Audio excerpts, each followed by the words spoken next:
ગુજરાતીઓની જમવાની ડીશમાં જો ખાટી મીઠી કઢી પીરસવામાં આવે ને તો મન પણ હરખાઈ ઉઠે અને ભોજનનો સ્વાદ પણ વધી જાય. નમસ્કાર, હું કલ્પના અજય નાયક. મારા કિચનમાં આપ સૌનું સ્વાગત છે. તો આજે ગુજરાતી ખાટી મીઠી કઢી બનાવીએ. તો એના માટે 1/4 કપ જેટલું સાધારણ ખટાશવાળું દહીં લઈશું. પહેલાં મેં અડધો કપ લીધો, ત્યારબાદ 1/4 કપ ભરીને દહીં લીધું છે.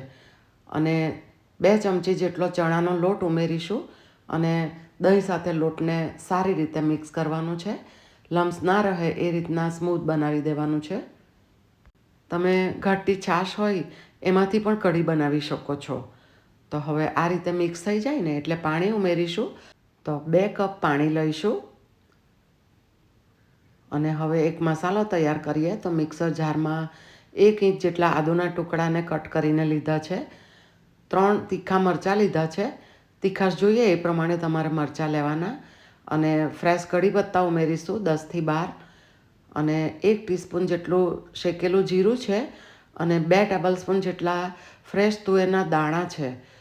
2 ચમચી જેટલી કોથમીર લીધી છે અને સાધારણ મીઠું ઉમેરીશું.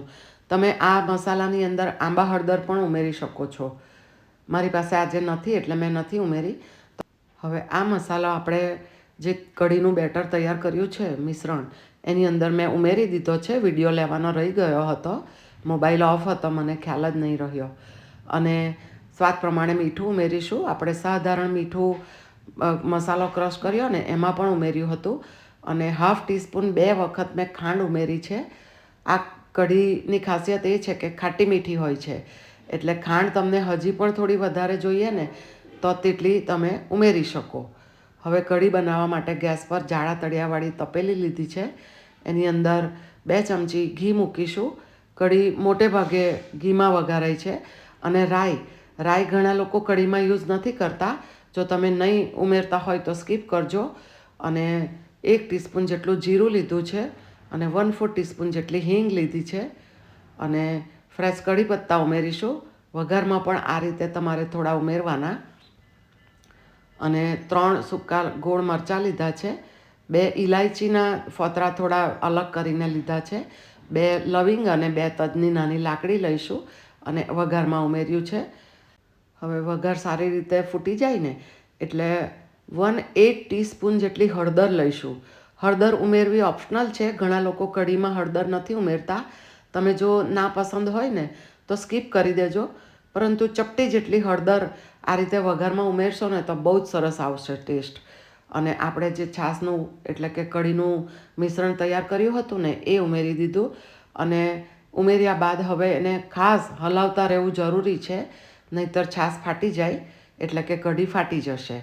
અને લગભગ મીડિયમ ફ્લેમ રાખીને 2-3 ઉફાણ આવે ને એટલી કઢીને ઉકાળવી ખાસ જરૂરી છે. તો જ એનો ઓરિજિનલ ટેસ્ટ આવશે. તો દાળનો 5થી 6 વાર ઉકાળ આવવા દેવાનો અને કઢીને આ રીતે 2થી 3 વખત એને ઉફાળ આવે એટલી એને ઉકાળવાની હોય છે. તો જુઓ, તમે જોઈ શકો છો કે ઉભરો આવીને સરસ.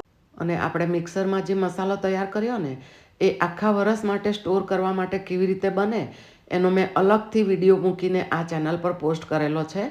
અને એની લિંક પણ ડિસ્ક્રિપ્શન બોક્સમાં આપેલી છે. તો જુઓ, સરસ રીતે કઢી ઉકળી જ ગઈ છે. તો હવે ગેસને બંધ કરી દઈશું અને ચોપ કરેલી કોથમીર ઉમેરીશું.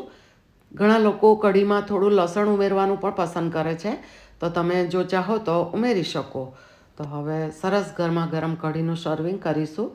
અને આ કઢી ગુજરાતી જમણમાં ખીચડી સાથે અને વઘારેલા ભાત સાથે અથવા તો લચકો દાળ સાથે પણ સર્વ કરવામાં આવે છે. અને ચોમાસાની સિઝન હોય કે સરસ મજાની ઠંડી હોય ત્યારે એકલી ગરમ ગરમ કઢી પણ પીવાની જોરદાર મજા આવી જાય છે. તો આજે મેં એને સિમ્પલ ખીચડી જોડે સર્વ કરી છે.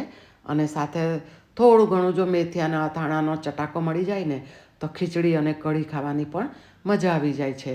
ખીચડી પર થોડું મેં ઘી મૂક્યું છે અને આ અથાણું છે મેથીનું. તો આ થઈ આપણી ગુજરાતી કઢી. આ ખાટી મીઠી કઢીના તો ગુજરાતીઓ ખાસ દીવાના છે એવું કહેવાય છે. અને તમે બીમાર પડ્યા હોય ને ત્યારે જો થોડી ગરમ ગરમ આ કઢી જો પીવામાં આવે ને તો તમારો મોંનો સ્વાદ પણ સુધરી જાય છે. અને તમે કઢી કેવી રીતે બનાવો છો તે મને કોમેન્ટ કરીને જરૂરથી લખશો. અને આ રેસીપી તમને કેવી લાગી એ પણ કોમેન્ટમાં મને જરૂરથી જણાવજો. તો ફરી મળીશું એક નવી રેસીપી સાથે.